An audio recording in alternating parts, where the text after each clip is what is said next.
We just made a bet to see who gets pooped on first. I hope it's not me.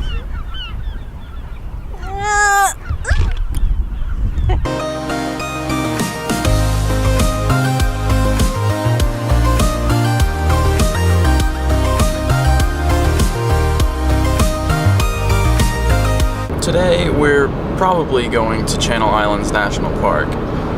I say probably because, well, as the name suggests, it's made up of islands, and you have to reserve a space on a boat to get there. I chose the 8 a.m. boat. You're supposed to get there 45 minutes before your boat departs to check in, and right now we're scheduled to make it there about 10 minutes before the boat takes off. And we still need to pick up a few things beforehand.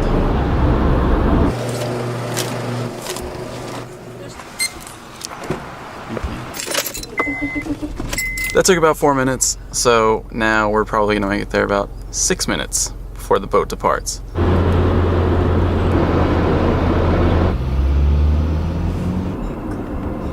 Well, we're here at the harbor, in the parking lot, with about 6 minutes to spare, but I don't know where the boat actually is.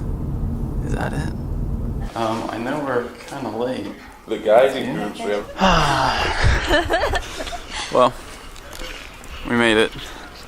It's exactly 8 o'clock right now. You clog up sometimes, guys. They're not like a normal household toilet. While we're out here, I'm gonna try something out that's been discussed quite a bit on the internet lately.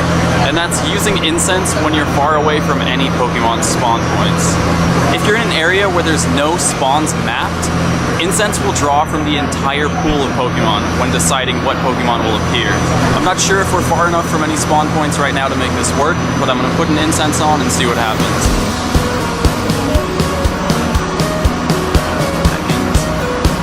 That's not spectacular yet. Rattata again, nothing special. Also, don't forget, Incense will spawn a Pokemon every 5 minutes if you're standing still, and once per minute if you're moving at least 200 meters per minute. Too bad. So far it's looking like pretty common Pokemon.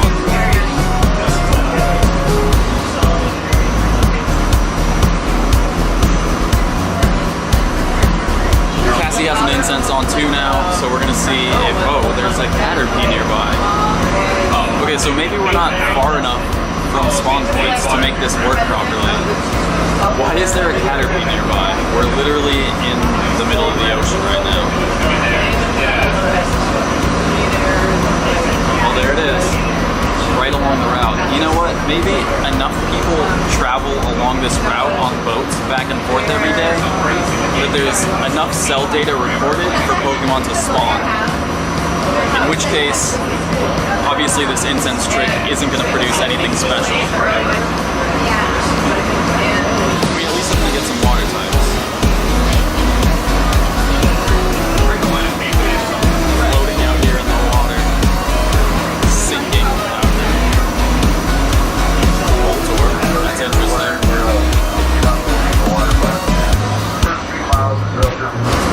Voltor, that's the most interesting spawn so far. It's something I really don't see a lot of. You saw I only have 28 candies. Magic Harp. Ekans, that's another skip.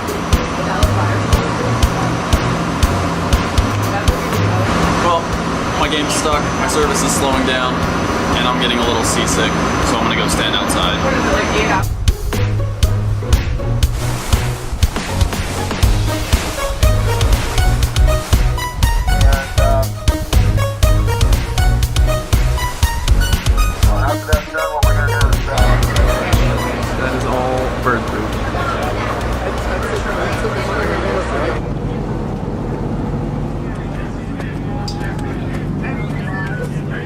Got off the boat, and overall my spawns weren't too interesting when I used that Incense, and I think the reason for that could be that enough people travel along that route on boats like this that there's actually enough cellular data to warrant Pokemon spawns. So I'm not sure if we'll be able to get far enough away on this island. It's a pretty small island, but I'm gonna see if we can use another incense on some part of the island and see if anything interesting shows up. Overall, these seem like pretty normal spawns for this area. Zubat, Geodude, those are common onshore, and then things like Staryu, Magikarp, Poliwag, those are all common water Pokemon. The only thing that's interesting to me is Voltorb, but the fact that I caught 3 of them makes me think that that's probably a normal spawn around here for whatever reason. If this was totally random, it's unlikely I would catch 3 or even 2 of anything. So we did both get pretty different spawns, even though we were literally sitting right next to each other.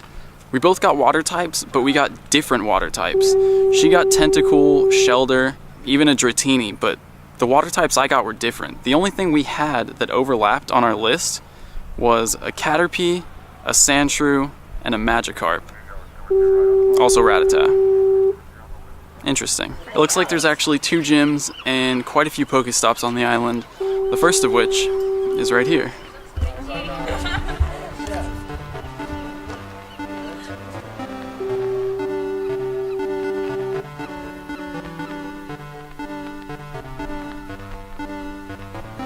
There are so many dead birds and dead bird pieces on this island.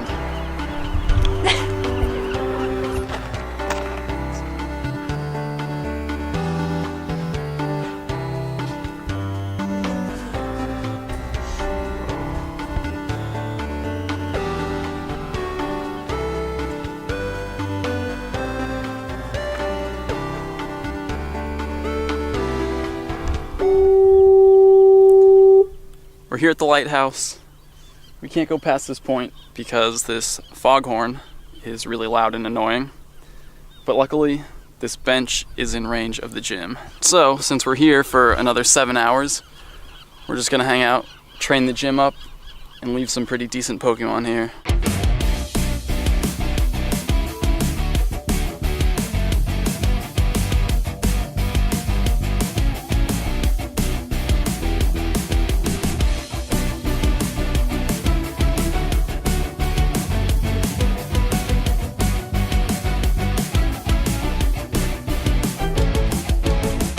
Well, we managed to train it up to level 4, but now connection problems have taken over.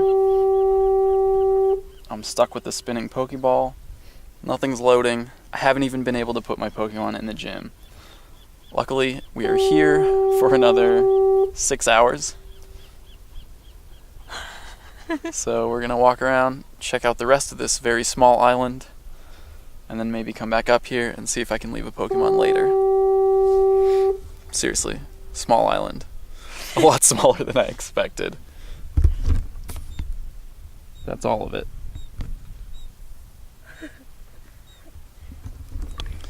That is the entire island. To be fair, this is the smallest island in the Channel Islands chain, the whole national park. Not sure why we picked this one. I don't know. It's the closest to shore. It had the best coverage on the T-Mobile map. So I figure if I'm coming out here, I should be able to play so I can shoot some stuff. Next time though, I might check out Santa Cruz Island, which is the next one up. That one. We should have rented a kayak because there's a Pokestop out here on this island that I really would have liked to visit. I saw it on the Ingress map and I was hoping it was a gym. It would have been really cool to kayak out and take that gym, but it's a Pokestop. Still cool though.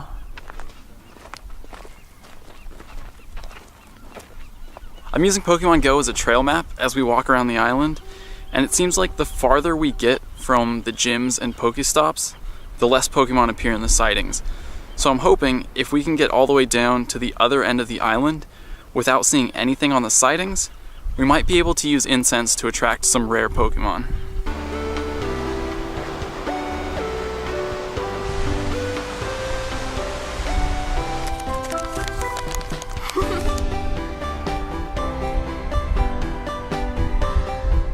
We definitely should have gotten kayaks. It seems like there's so much more accessible at sea level, but the only place to get down from the island is where we docked with the boat. If we had kayaks, we could come around to beaches like this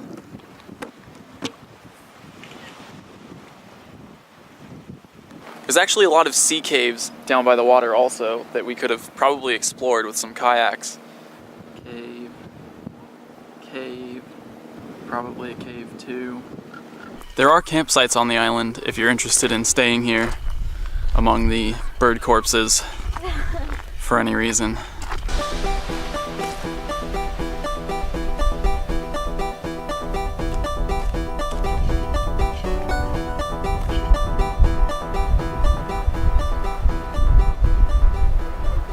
Right now we're on East Anacapa Island. That's West Anacapa Island, and that's actually a nature conservancy.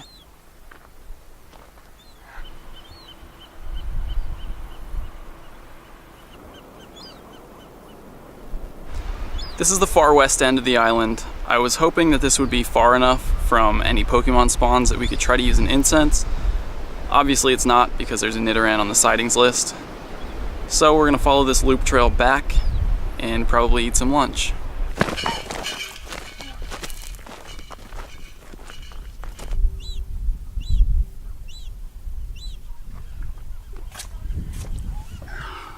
We're back at the visitor center for some lunch. I'm gonna throw a lure on this Pokestop and maybe an Incense too, and just see what shows up. Oh. The sun finally came out, so we're sitting in the shade. A little squished, but Cassie made bento boxes. We have 8 cookies though. Oh, that looks so good. I just want to enjoy this meal, so the lure's going on after we eat. Well, it's after lunch now, so let's throw a lure on the Pokestop.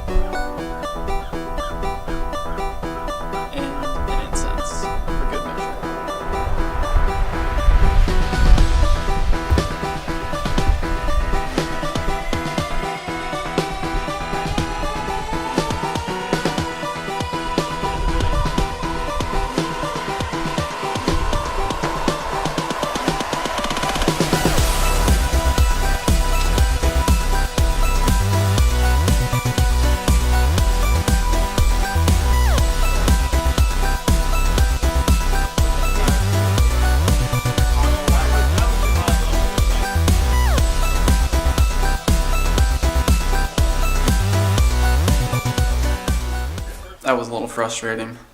Between the connectivity issues and more connectivity issues, I lost a lot of Pokemon, had to restart the game a bunch of times, but I did manage to catch a few interesting Pokemon and train the gym up a little bit. It's pretty frustrating though. Also, Cassie dropped her phone and broke the screen, so she couldn't do anything either.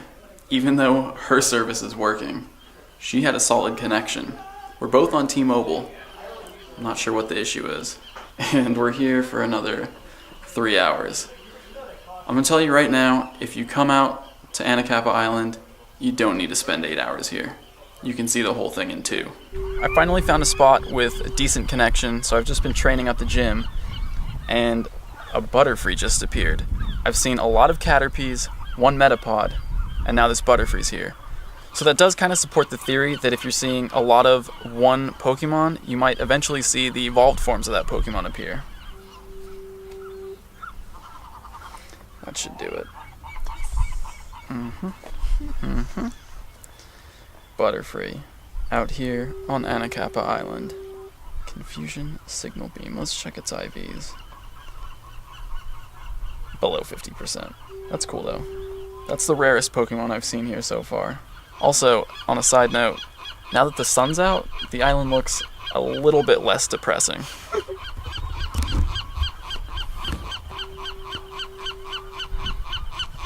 I just finished training the gym up to level 7, and this is going to be my stopping point because after level 7, the amount of prestige it takes to level a gym up increases dramatically. From level 6 to 7, it takes 4,000 prestige, and from 7 to 8, it takes 10,000. So now, I'm going to leave something here. Cassie's going to try to leave something here. And I'll move on to the Lighthouse Gym and spend some of our next 2 hours on this island there trying to get that one to level 7. Again, guys, 8 hours, way too long unless you're spending the night on this island. Bring a kayak. Well, she's definitely struggling to leave something here. I'm just gonna do parasite. There you go. We got it. Yes. She got something decent into the gym. 3 open spots. Team Instinct. If you're out there, come out to the island. It only costs $60 and it's totally worth it. 3 spots in the gym. Come fill them up. There's just birds eating other birds, corpses decaying, poop everywhere. But really, Team Instinct, come fill up these gyms. It's a great island. No, to be honest, guys, the island is actually really beautiful during the winter months after the rain. All these dead plants right now fully bloom, and it's a lot greener than this. We just kind of picked a bad time. And apparently, during June and July, there are way more birds than this because the seagulls come here in May to mate, the chicks hatch in June, and the ranger who's living here says that it's crazy. They're like fighting all the time, killing each other, hence all these dead birds around. And they're just so loud all throughout the night. She hears them walking on top of the roof of her house out here. But I guess at least it's a little bit calmer than that now that we're out here. Winter months. If you're coming out here, try the winter months.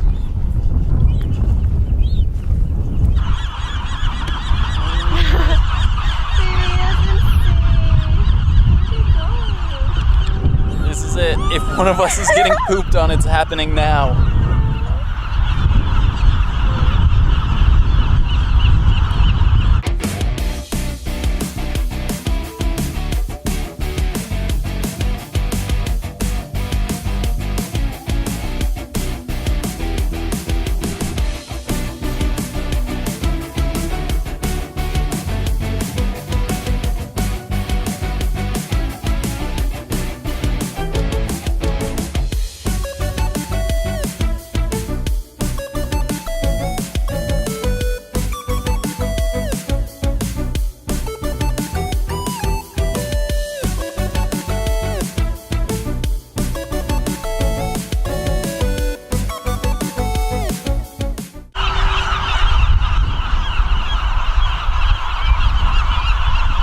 That's that. 2 level 7 Team Instinct gyms out here on Anacapa Island. I'm curious to see how long we'll hold them, so I'm going to keep an eye on the 2 Pokemon that I left there and see when these gyms get taken down, or at least when my Pokemon get knocked out of them. So, again, Team Instinct, I invite you to come add your Pokemon out here on Anacapa Island. Maybe bring an umbrella, nose plugs. It's almost 5, so we're heading back down to the dock now. We're gonna get back on the boat, and I'm gonna try another Incense on the way back and see what kind of interesting Pokemon I can find.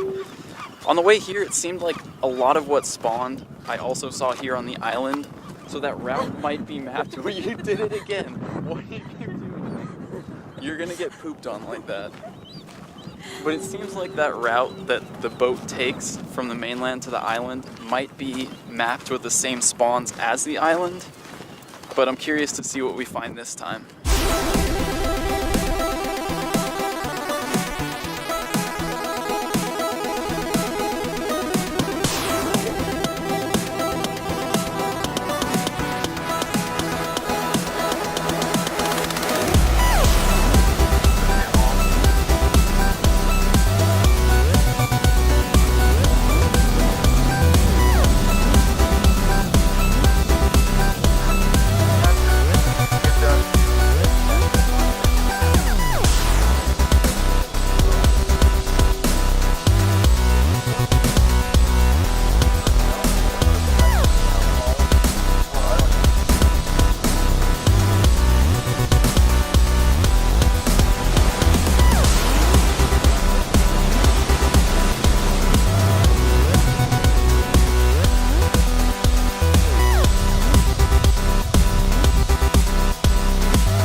I used another Incense on the boat on the way back, and the Pokemon that I saw were actually pretty similar to the Pokemon that are showing up here in the harbor. They're also pretty similar to the Pokemon I saw on the island, so I have a feeling that the whole channel is mapped to have the same Pokemon as here and the island. Now, interestingly, I did come across a Charmeleon at the very end of my Incense when I only had one Ultra Ball left, and of course I didn't catch it. But that was the most interesting or rarest spawn that I got out of that Incense, on the way there or on the way back. This Incense trick was discovered a few weeks ago, before I even left for Hawaii, but this was the first chance I really had to try to use it in an area that's far enough away from Pokemon spawns or far enough from civilization to get any decent results. I wouldn't say that I got unusual results by using the Incense as we were going across the channel, but there is plenty of documented evidence of people who have made it work successfully. People have used it on a cruise ship out in the middle of the ocean and found really rare and unusual Pokemon. People have used it on a boat in the middle of a lake and found unusual Pokemon, or at the top of a mountain range. So this is really a big win for rural players, and it seems like the way it works is, when you use an Incense, it pulls Pokemon data from the area around you. So the Pokemon that normally spawn in that area is what the Incense is going to attract. If you're in an area that doesn't have data for Pokemon spawns because it's so remote, you'll pull from a global table, meaning the Pokemon that spawn from your Incense will essentially be random. They'll be pulled from the entire Pokédex. Oh, and look at that. Voltorb. There's Voltorb here in the harbor, which explains the 3 Voltorbs that I caught on the way over there. I think the hardest thing about making this work is finding a place where you're far enough away from civilization to not have Pokemon spawns, but still have phone service. As far as how far removed from civilization you need to be to make the Incense spawn rare Pokemon, I'm not sure, and there isn't really conclusive evidence on that, but it seems like the farther away you are, the rarer the Pokemon get. If you're in an area with very few spawns, it seems like you can find rarer Pokemon than normal, but if you're in an area that's completely devoid of spawns, there's nothing on the sightings list, there hasn't been anything on the sightings list for a while, you'll find the most rare and unusual Pokemon.